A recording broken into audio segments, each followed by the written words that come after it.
would give his last piece of bread to a stranger, you know, even if he was hungry. That's how family and friends of Hemchan Bhagwandin will always remember the man who spent a lifetime dedicated to those he loved. But two masked assailants robbed him of that life on March 15th when they ransacked his home using zip ties to constrain his 66-year-old wife, who was forced to watch as the young men beat, kicked, and stomped on her 68-year-old husband until he finally succumbed to his traumatic injuries. The vision of my father laying there, deceased, does not leave her mind. These are all things that will never go away. Bhagwandin's family is still trying to wrap their heads around the fact that their father is dead, and for no apparent reason. He was a quiet man whose life revolved around his family. In fact, the couple was babysitting their 2-year-old grandchild when the extraordinarily brutal robbery occurred.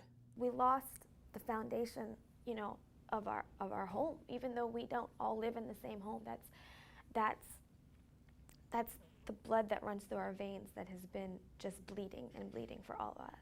What compounds the pain and loss the family is feeling is the unanswered questions as to who could commit such a heinous crime on a senior citizen and for what reason. They could have taken anything that they wanted and left, but they chose to exercise extreme brutality and then leave.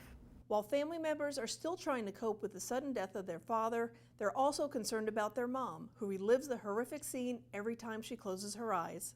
She's struggling. You know, she lost her partner in life, and on top of losing that, they stole the quality of her life. She's living in fear. Because the motive for the murderous attack is still unknown, the entire family is also living in fear, especially knowing that the men responsible are still on the loose. And on top of losing my father, my family and I fear for our life because we don't know.